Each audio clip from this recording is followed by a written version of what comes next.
Hello everyone, my name is ChrisTaji and my handle in-game is BuDDhA. I'm pleased to present to you my round of 16 submission for IPL's caster search, and a huge shout out to IGN for the opportunity for up-and-coming caster talent to really show their stuff.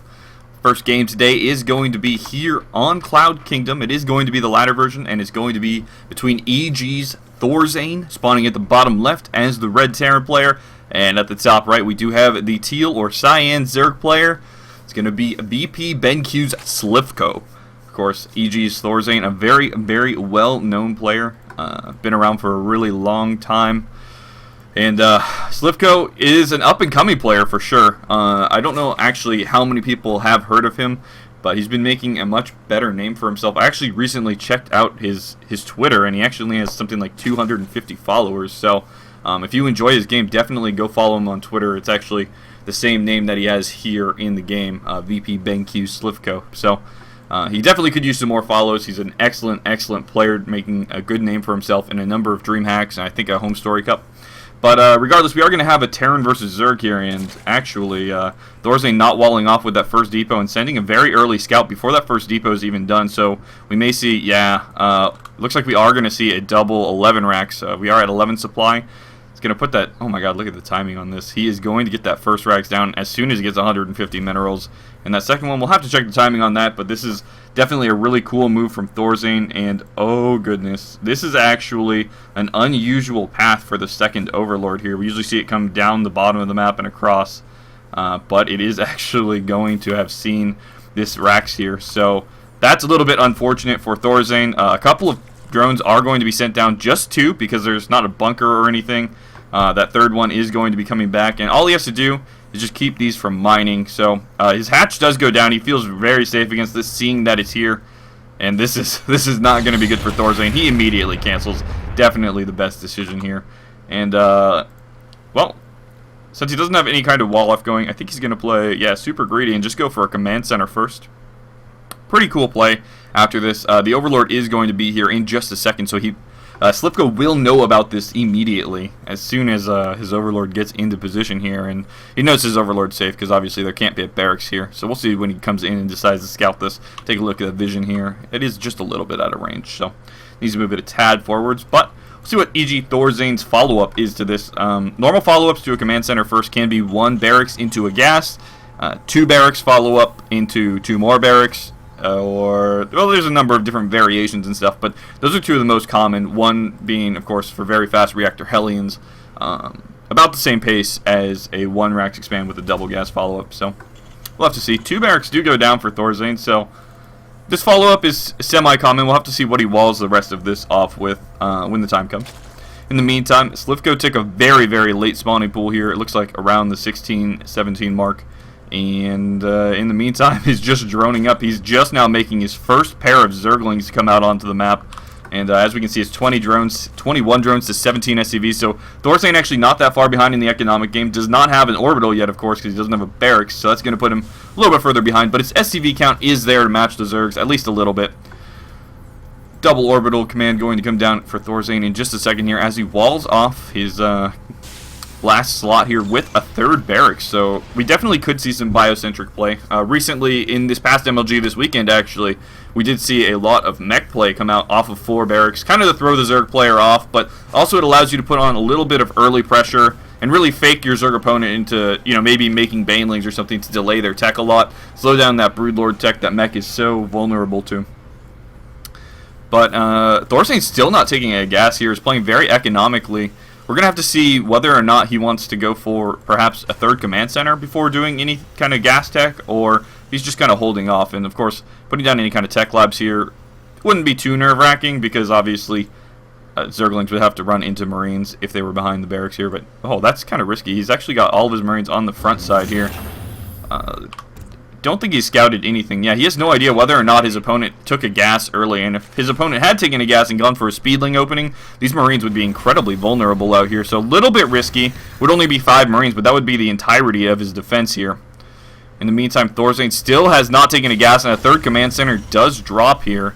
We are at the 6-minute and 15-second mark, so a very fast third command center, especially considering it failed 11-11 was the opening. Not a very economic opening. You do have to not make SCVs for a little bit, and oh man, a fast well, kind of fast third for Slivko over here is going to be denied by Thorzain's Marines, and they did not go to the watchtower that the 2 lings were at. Slivko did not put his second ling at the forward tower here. 1 Marine is going to come forward here to scout as best as he can. 3 queens are going to deny him, and Slivko currently has 4 queens. And sometimes we do see those 6 queen openings, but the 6 queen opening is generally a reaction to something that the Zerg sees. A 4 queen opening is more the standard, and then you make the extra queens if you feel like you need them. A third goes up again and has to get canceled again for Slivko, and that's going to not set him back necessarily that far, but it's really annoying to not be able to get that third base up, and we should see a macro hatch come up for him in just a sec, as he will need that larva. Double Evo and a lair come up with 2 gases, and we should see 1-1 for Zergling start in just a sec at these Evo chambers. In the meantime, yeah, that tech lab out front is going to be a little bit vulnerable, but won't be too bad because we don't see a lot of aggression coming out of our Zerg player, and there's a healthy Marine count to back this up behind the barracks wall here. Slivko moving out with a number of Zerglings on the map. And Thorzain, in the meantime, going for double eBay about the same time as that double Evo. And adding a factory and a 4th barracks in his main. So we probably are going to see medevacs into tanks. Unless he feels that he's at risk. And then he may open tanks. But I don't think, seeing that third go up twice, I don't think he thinks that he's going to be at risk of a huge all-in or attack. So should feel safe going for medevacs to get some of that harassment out before starting that siege tank tech. We'll have to see what he decides to do here, though. He has started 1-1, and our Zerg player has started 1-1 as well. That third base well on its way, about halfway done. And yeah, that macro hatch 3/4 of the way done here. All of the lings are sitting at the third, making sure Thorzain's not playing too greedy here. And we do, in fact, have a tech lab coming down. Okay, so Starport does start with a reactor to get those medevacs out very quickly. But we are going to have fast tanks as well. And Thorzain's gas count a little bit low, but he has taken the 3rd and 4th. So his income is going to be quite good at this point. Looks like he's going to actually have a little bit of a push out here. And this is before Baneling Nest is done and before an Infestation Pit is done. But a number more lings are on the way as Slivko sees this. And, oh, a Zergling run by into the main. Gets by the barracks as it tries to land. And actually, we could see a lot of mining time harassment here as the Zerglings run up into the main. The Harvesters at the natural do have to run away for quite a while here. And, well, we'll check the workers' loss tab in just a second as Slivko using some hold position micro as Thorzain runs away. Doesn't really get all that much damage done, but again, this is a lot of lost mining time for our Terran player. And a number of SCVs do go down here, losing all those Zerglings, but the Zerglings aren't all that important. And another round of Zerglings has actually run into the natural and is going to do a little bit more damage, but really that was a solid 30 seconds of Thorzain not really mining at all. Really dangerous. But Stim and Combat Shield are about to finish up. Thorzain only at 72 supply, though. So if we take a look at the Harvester's loss tab here, Slivko did kill 9, which is not a terrible number at all. Especially, Thorzain is on that 3rd command center, so he does have the extra SCV production, but it will slow down the mining at his 3rd for at least a little bit here. And Harvester count now 64 to 48. Slivko did drop creep at the 3rd, and if you're looking for a timer number, cleaning up 3rd from an creep from an overlord does take approximately 1 minute, so definitely going to be a little bit of a delay there. It wasn't centered, however, so the creep might last at the bottom left and not in the middle there. Lings and Banelings are on the map. Baneling speed 3/4 of the way done, and there is an infester coming out. It does have pathogen glands, so Slivko should be pretty safe from... Oh my, unless he loses that infester. Oh, that was a little bit of a mistake there, and he crashed one of his Banelings into a tank, but looks like he is going to manage to clean this up. A great surround. And Thorzain's going to lose all of these units on the map for not very much gas from Slivko, so a good hold there. He did make extra lings that he didn't really need to. We'll see if he tries to be aggressive and tries to maybe punish the 3rd base of Thorzain that is up over here. We have 2 more command centers coming down for Thorzain, so he may just want those for mule production. He might have just had some extra minerals, but, you know, some extra barracks definitely wouldn't hurt after that giant loss there in the middle of the map. In the meantime, sometimes we do see a really nice bunker come down right here to wall it off from lings, keep lings from getting a really good surround. I wouldn't be too surprised to see that come up in just a sec from Thorzain. That is generally the #1 spot to put a bunker to protect your mineral line. That way, hold position micro does have to be used. We'll have to check back on that, but... in the meantime, a hive is coming up around the 13-minute mark for Slivko with a spire, so it does look like it's going to be Broodlord tech, as of course those do both line up perfectly with each other in build times. 4th base with 2 gases going down immediately. He really wants that gas income as early as possible. A good move there. And in the meantime, it looks like we have Ling Baneling with 5 more Infestors on the way to support Bruise when the time comes.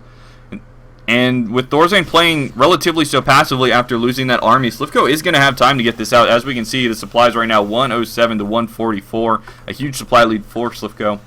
And a base lead, actually. It looks like we did have a pause in the replay here. But 2-2 is on the way for our Terran player. It is ahead of his Zerg opponent. Our Zerg player really using that gas on those Banelings and Infestors. And he's going to have to save some from here. We'll have to see if he decides to build more Infestors because, of course, a count of 5 is relatively low in this matchup. Normally we see a ton more, but you can get away with 5 with really good control and stuff. So we do have a double drop here. 1 behind the 4th base of Slivko coming down now, and 1 behind the natural. Slivko totally prepared for this at the natural, though. That medevac actually dies full. That's unfortunate. And behind the 4th, this medevac's going to go down as well as a good fungal lands. And, good micro from Thorzain, dropping all of his stuff on both sides. He's going to clean up a couple of drones. Not too much of a loss, though. 4th command center down for Thorzain, not yet making it a planetary, just now starting it. Oh, look at that. And, actually, this is a pretty cool wall off, too. This double supply depot bunker wall. Okay. I could definitely see that working. Walls off the choke here so that he's got, a couple of choke points going on. Really cool move. Slivko's group spread pretty good. Coming down mostly the center of the map. Sometimes we see it, a little better spread out and stuff, but this will definitely help him engage and fight off any engagements from this side. However, most engagements I do believe are going to come down this kind of area towards his 4th, so it might be really good to start the creep spread there, especially with the extra queen energy he has here. Marines that were cleaning up didn't get pulled back, do get picked off here. 124 to 183 supply for Slivko, and he is making 7 Broodlords. Not a lot of Viking stuff coming in for Thorzain here. He is making 1-1, but only has 1 Viking in production. Let's take a look at his main. It looks like he has 2 starports. 1 has a reactor, and a 3rd and 4th. They're both making reactors as well, so a ton of Viking production. Really overreacting, knowing he's a little bit late on getting those up. Wants to have the production very, very, very early. And when you do start producing very late, it is very, very smart to go ahead and make the extra production facilities just to make sure you can hold off the initial wave. And then if you want to use them later, you can, but you don't necessarily have to. Good target fire from Thorzain. Shift-clicking those. Oh, not quite enough. As a huge group of Marines goes down, they are going to clean this up.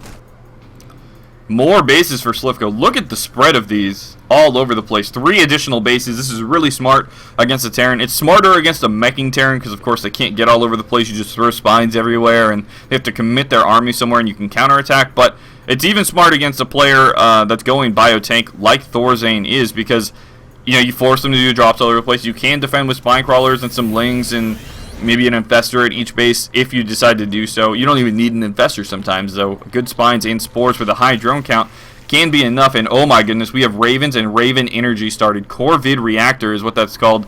I do not get to say that term enough. But like we said, there's only 1 Tech Lab starport here, unless I'm totally missing one. But it does not look like I am. 4 Vikings and a Raven coming out on the map at a time. This huge, slow army of Broodlords. 8 right now on the field with only 5 Infestors. Is that correct?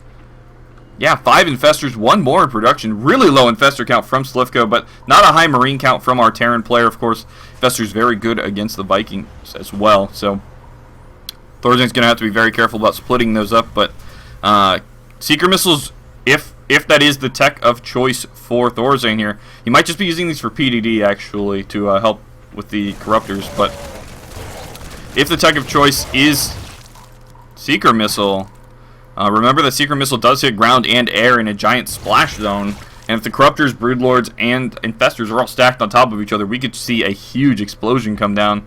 Is that a 5th starport? 1, 2, 3, 4. Yes, it is. Alright, we're probably going to see a Tech Lab come down on that. 2-2 for air weapons on the way. We very well may see a battle cruiser transition as Thorzain has taken his 5th at the bottom right-hand side of the map, cleaned up the base on the middle right with all of his Marines and medevacs over there. And, wow, yeah, Seeker Missile does come down. Terran Building Armor, 2 Ghost Academies. This game is going to get nuts in just a few minutes here as Thorzain not maxing out. He definitely can be making units right now, but he wants to be making the right units. He doesn't want to fill his supply up with Marines. He That's not the army he wants. It looks like he's transitioning quite well into Sky Terran here. As we can see, of course, the 2-2 for air weapons is still on the way. Seeker Missile about a quarter of the way done. And 2 Ravens are in production. A huge stim across the map by Thorzain here is going to force Slivko maybe to pull back, but no, a lot of Lings and Banelings are out on the field. Good pickups by Thorzain, saves a lot of those Marines. They are going to get away, and in the meantime, the Vikings came out to poke a little bit. Looks like they didn't get very much done. Thorzain taking the bottom right base. You rarely see Terrans taking bases for gas, typically always for minerals, but his gas income is going to be very important with the style he's trying to play here. Slivko bringing a single queen out to try to spread that creep and keep it all over the map. Continue to maintain vision and map control with those creep tumors. And at the bottom right, oh my goodness, that is a lot of Banelings. They might just right-click on the planetary here. Yeah, using the Lings to lead in, and that base does go down, as well as a number of SCVs. Not a huge number, but a decent count for sure. And that is, you know, 1/3 of the mining basically for Thorzain here, as his natural has basically mined out. Oh, this huge Broodlord army going to be coming over the top of Thorzain's natural. This is a good position to attack from. Now coming into the range of the sensor tower. All of the Corruptors are here. There's actually not a ton of them. There's only 9. Thorzain, meanwhile, has 17 Vikings over on this side of the map. And his Ravens are hiding down here at the bottom right. He does have a couple coming up here. He has 4 on the map right now, 2 more in production, plus 3 air attack and 5 command centers on the production tab here. Oh, Thorzain doing a great job. Basically killing off reinforcements with his Marines as the main assault happens at the front as the Zerg player crashes in here. No real sustain units, you know, no Roaches, no Zerglings, anything like that. Roaches would be weird to see in this matchup, unless Thorzain was going back, but we do have the Broodlords coming in and crashing down on a number of these. Oh! Oh my goodness! Huge EMPs go down on the Infestors, and Thorzain starts picking off the ones with energy. Really, really smart move there, as he is still killing off a lot of stuff in the natural of his opponent. Vikings finally come in as all of the energy on the Infestors is gone. Not enough Corruptors on the map, and oh my goodness. All of the Broodlords dropping ever so quickly. How are these Infestors going to get out of there? I have no idea. These Vikings could even land right now and get a surround on the... Oh, that's exactly what's going to happen. This is a terrible spot. This is so much gas going down in the main of the Zerg player. Overlord's being taken out very quickly. These Marines with 3-3 doing so much damage, having cleaned up the natural already. Oh, man. Zerglings are finally spawning, and Slivko gives out the GG. Oh, my goodness. Thorzain with one of the coolest strategies I have ever seen. Really going, not pure Sky Terran, but making a ton of air units, so he dominates the gas attack coming in from the Zerg player. He can't remax on anything fast enough because he has to get Infestors and Broodlords out. He cuts off the chain of supply, killing all of the reinforcement routes in between the Zerg's main and army, and just absolutely obliterates Slivko's army with that Viking ghost count. That was really cool to see all of those ghosts. EMP the Infestors, wait, sacrifice the natural, we don't need these barracks anymore, and absolutely come in and dominate at the very end there with that high Viking count and no energy left on those Infestors. So what an absolutely fantastic game. Thanks a lot for watching, you guys. If you enjoyed the cast here today, make sure to follow me on Twitter at BuDDhASC2, and as always, be sure to press the like button below to show your support. Thanks a lot again for watching, and we'll see you next time.